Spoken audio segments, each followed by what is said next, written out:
What are you doing out here today? Well, we're doing a rally, a No Kings rally today on June 14th, Flag Day, and so to let people know and let everyone know that there are millions of us who do not want a dictatorship in this country. You guys look a little familiar to me. People are coming from all different directions. It's incredible. They keep coming. It's just amazing how many we're going to have here today. This is wonderful to have so many people out doing this.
Democracy is under attack. Stand up, fight back. Democracy is under attack.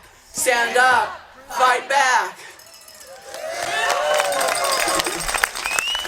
No fear, no hate. We will not capitulate. No fear, no hate. We will not capitulate. People, power. People, power. Who's got the power? We have the power. What do we want? Rule of law. Okay. People, power. People, power. Who's got the power? We have the power. What do we want? Rule of law. My bad. This isn't easy. We'll do one more. People, power. People, power. Who's got the power? We have the power. And what do we want? Rule of law. I think the mic is on now. Well, it's definitely been a group effort, and I really it's so awesome to see everybody here today and walking in and just everybody coming in. Thank you guys for getting it together and getting out here. Give yourselves a hand. This movement does get stronger day by day. We have had just about enough of that con man in the White House. He is a threat to democracy and the rule of law. This is a special day in many ways. First of all, it's Flag Day, and that flag is our flag. Whose flag is it? Whose flag? 250 years ago today, we decided that we didn't want a king. And we're done having kings. What's the name of the rally? We formed an army, and it took a while to boot the British out, and it took a while to get a constitution, but we did that, and we have defended it, and we have improved it, and we have stood up to fascists, and we have promoted democracy around the world. I think so. Now, the biggest threat to our democracy is in the White House. Does that sound like our country? No! There are ICE agents rounding up folks and sending them God knows where. Does that sound like our country? No! This week, a U.S. senator was handcuffed for asking a question. Does that sound like our country? No! This week, we have the military in our streets for no good reason. Does that sound like the rule of law? No! Of course it doesn't. Not under our Constitution. We rely on the rule of law, and that brings us to our three local speakers. Each of them served our country in the military, and each of them has a message for us. I'm going to introduce the first one. Our first speaker is a former Army captain who now serves as our Jefferson County prosecutor. Please welcome James Kennedy. Several weeks ago, Bruce Cowan asked me to speak at this rally, and I quickly jotted down a rough draft of things that I wanted to talk about. However, so many things have changed in the past few weeks that much of what I wanted to talk about doesn't really matter anymore. In the past, just even in the past few weeks, we've seen the president trigger a protest in Los Angeles that he used as a pretext to illegally deploy the National Guard. A United States senator was dragged out of a conference and handcuffed by federal agents. Closer to home, the president just canceled the Columbia River Treaty with Canada and the sovereign nations of the Northwest. And this morning I woke up to read that 2 Minnesota lawmakers had been targeted in an assassination attempt. Last I heard, only one of whom had deceased, but it sounds like 2 of them have deceased now along with their partners. There's much to be concerned about in our country right now. 20 years ago, I was on my first of 2 tours in Iraq. We were told that it was part of our mission to win the hearts and minds of the Iraqi people. Winning the hearts and minds became a phrase that both Americans and I think the Iraqis came to feel very dubious about. So it's with some reservation that I tell you that we now find ourselves in a conflict in the United States of America where we are in a battle for the hearts and minds of our fellow Americans. The bottom line is that we need the support of our fellow Americans if we are able to obtain the change that we seek. Although there's a great turnout here today and across the country, the fact is that most Americans are not out protesting right now. Much of Middle America is simply going about their business as usual. And I don't begrudge them for that. I understand that the time it takes to protest is a luxury that many don't have. But these are the people who we are competing for. Many of them will never agree with us on every item of our policy platform. Many may actually disagree with much or most of the policies that we support. But that's okay, we can have those conversations later.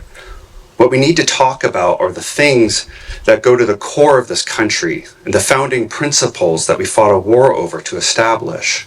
Things like due process of law. Due process,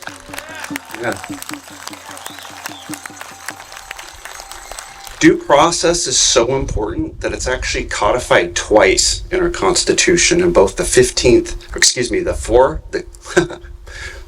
and the 14th Amendments. Due process is where we determine if a person deserves the legal consequence at issue. It could be prison, it could be deportation, it could be money, it could be their life. Other rights trail along in these processes, rights like the right to vote or the right to bear arms. Some of the people you talk to will care more about some of these rights than others, and that's okay. Because when we imperil a right through that lack of due process, we imperil all of them. There is no such thing as justice without due process. If you deport someone without due process, how do you know the person isn't even an American citizen? You don't. If you imprison someone without due process, how do you know that they are the guilty party? You don't. Bypassing due process puts every single American at risk. And not just Americans, but every single person in this country. There's also freedom of speech. Right now, Donald Trump punishes people who speak out against him. I think of one of the most famous quote that's famously attributed to Voltaire. I might not agree with what you have to say, but I'll defend to the death your right to say it. This used to be our mantra as Americans.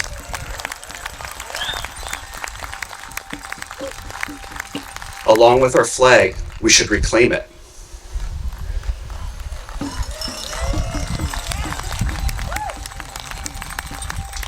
Another one is states' rights. This is an interesting one I originally wasn't going to talk about today, but I bring it up because the federal judge that ruled that Donald Trump's deployment of the National Guard was illegal had violated California states' rights under the 10th Amendment. So that's imperiled as well. I hope that these and other areas are some of the very fundamental things with which we can begin a dialogue for the hearts and minds with our fellow Americans. These are some of the many rights that the American flag stands for, things that we should embrace and be proud of. We need to reclaim it as a symbol of these freedoms and not let the people who hate this country and our traditions define it. Do you think Donald Trump actually loves America? No. Do you think Kristi Noem loves America? No. How about Pete Hegseth? Does he love America? No, they hate America. That's why they're trying so hard to turn this country into something it isn't. I do know that this battle won't be won by our elected representatives, and it won't be won by people on TV. It will be won by you and by the dialogue that you have with our fellow Americans.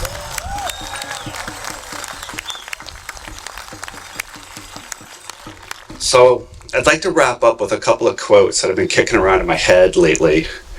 Many years ago when I was in the Army, George W. Bush was the president. I did not like that man. And I wasn't feeling particularly good about my country at that time. And I recall making a disparaging remark about this country in front of another soldier, which is something I absolutely should not have done. And she turns to me and she says, "Sir, I came to this country from Nicaragua with my family when I was a child on foot. You have no idea how good you have it here." The second quote is something I heard when I toured Independence Hall several years ago. Supposedly, as the Constitutional Convention wrapped up, Benjamin Franklin was asked as he was leaving, "What kind of government are we going to have?" His response, "A republic, if you can keep it." The fact is that we still have it pretty good here, and things can get so much worse. And whether we can keep our republic is still an open question. We have much to fight for. This isn't over, and we're not going to let him take our country from us. Thank you. So now I have the honor of introducing our next speaker, Norma Bishop. Wow! I want to thank you for being here today. And I'm not speaking lightly when I say that standing up for democracy takes hard work and guts.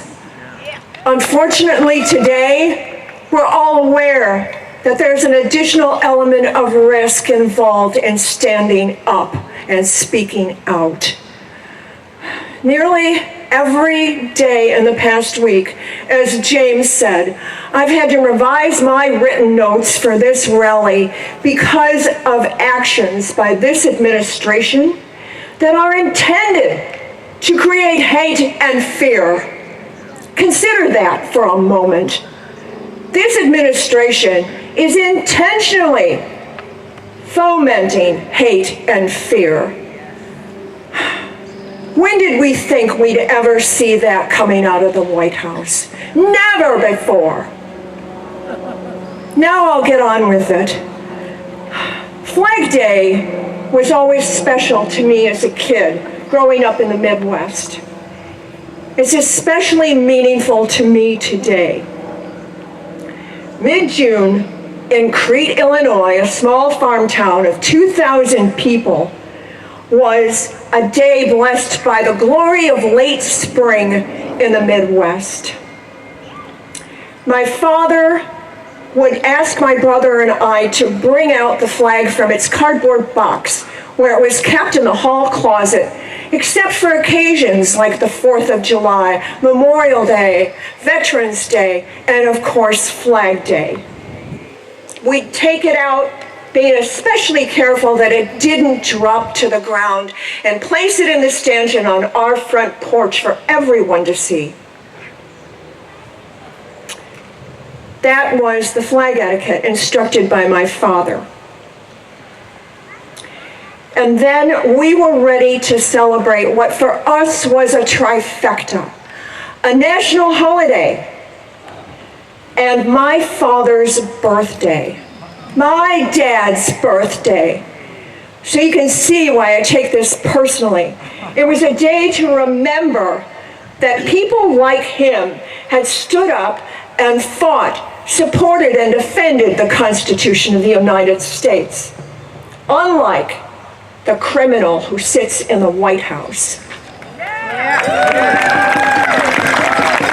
You see, my dad was in the Navy in World War II in the Pacific, He landed on Peleliu with the U.S. Marines in September of 1944. And for more than 2 months, he endured what was one of the most arduous and horrific battles of the Pacific. So you understand why the desecration of this day by the moral degenerate who sits in the White House sickens me. Yes. Why this coward's attempt to mark this day as his birthday, as a symbol of his personal power, is so repulsive. As Americans, we've been adverse to grandiose displays of military might. That's for dictators and despots like who? Putin and Trump. Putin's Trump. Tanks rolling down the streets of our capital? That's not who we are, is it? No! My first written remarks included this statement. We must all realize that he will not hesitate to send those tanks into other American cities when he feels his power and control threatened. Well, that's come true, hasn't it? We know that he sent active duty Marines into the city of Los Angeles. An action, again, to inspire fear. We're not afraid, are we? The federal court, as Jim said, determined that to be a violation of the Constitution. We saw that happen. We saw a U.S. senator tackled to the ground and handcuffed by Department of Homeland Security. Oh. So my dad passed away before I started my naval career. 21 years on active duty. I took the oath 6 times. Each time I took the oath, I was thinking of my dad and of shipmates who had died, fellow airmen I had flown with, others I saw perish before my eyes. Each time I felt my heart rise in my chest. Each word had weight. I've carried that weight, that obligation proudly all my life. So do all us veterans. And I am not free of that obligation even now. Nor are you. Whether or not you've ever taken the oath.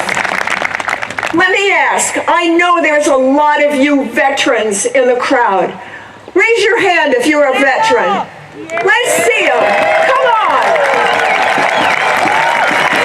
Thank you. How many of you have taken the oath as a federal employee or office holder? Raise those hands. How many of you have taken it as a naturalized citizen?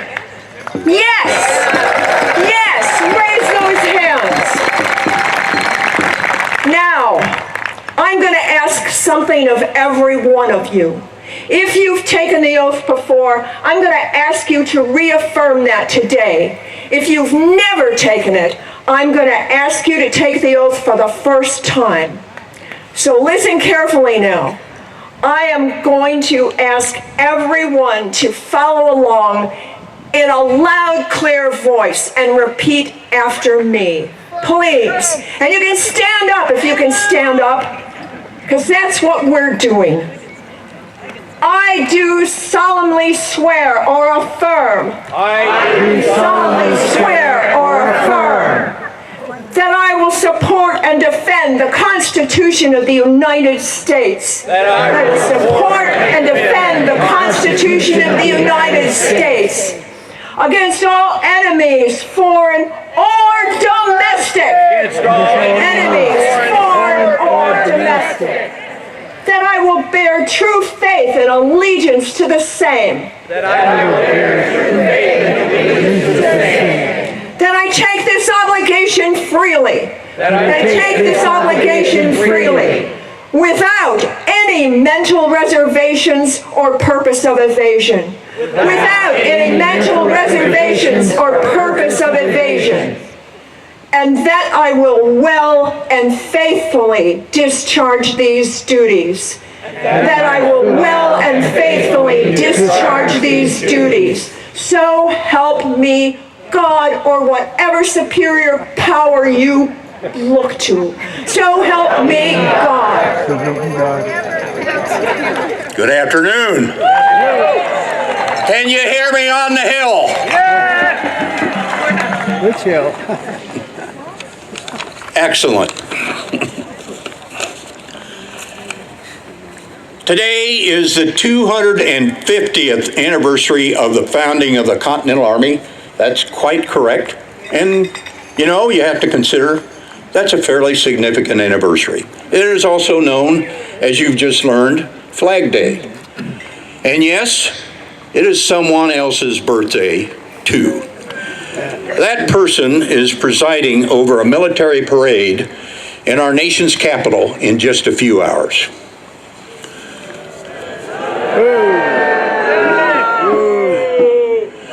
As a retired naval officer and federal civil servant with 46 years of service in the Department of Defense, I take particular offense to this. Donald Trump avoided service during the Vietnam War. That war, an ill-gotten war, I lost nearly 40 classmates in that war, and 7 of my classmates were held prisoner for many years in Hanoi. He insulted John McCain's heroic service as a prisoner of war in Hanoi. He has scorned deceased soldiers as, quote, suckers and losers, unquote. He called for the execution of General Milley, the former chairman of the Joint Chiefs of Staff. The optics of Donald Trump taking the salute of serving soldiers is deeply repellent to me. It is part of the reason I'm here today. But let's go back to the Army's 250th anniversary. And you know what? That's worth celebrating by the U.S. Army and the veterans of the U.S. Army. But let's go back to the reason that Army was formed at all. The Continental Congress established the Continental Army to resist the tyranny of the British King and Parliament. Some of their reasons are outlined in the Declaration of Independence. I will quote some of them, pausing after each one, so that you can let me know if these acts of tyranny are happening right now. He has refused, and I'm quoting from the Declaration of Independence, he has refused his assent to laws. He has obstructed the administration of justice. He has made judges dependent on his will alone. Excuse me, old fingers.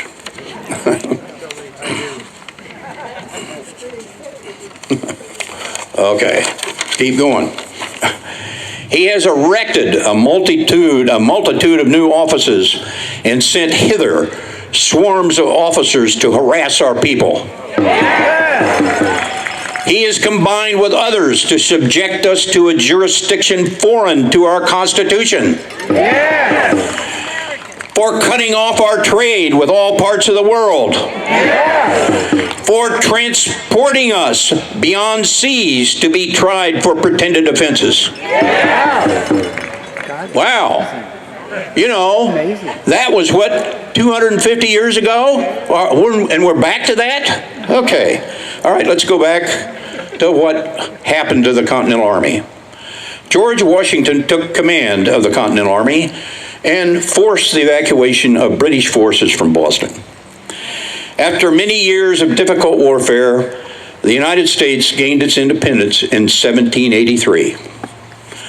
7 years later, the U.S. Constitution was ratified. The Constitution establishes a republican form of government responsive to the will of its citizenry, us, and takes special pains to establish institutions and processes that prevent a recurrence of tyranny. Those institutions and processes are under severe stress today. Multiple violations range from the arrest and deportation of people without due process, to the denial of congressionally approved funding, to the violation of international agreements and treaties, all the way to employing the armed forces against the citizenry and elected officials. It is readily apparent that our constitutional form of government is under attack. A moment ago, we swore an oath. Again, I should have thought about this before. Okay. A moment ago, we swore an oath to support and defend the Constitution against all enemies, foreign, and I emphasize domestic.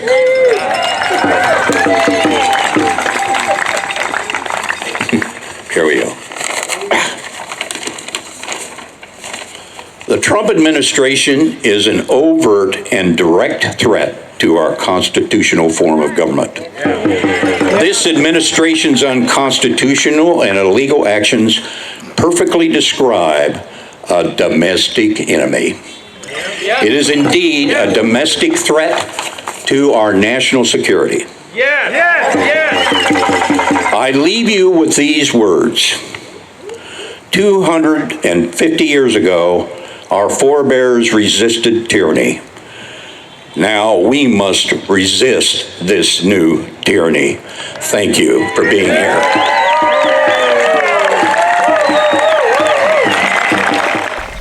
Thank you all for being here.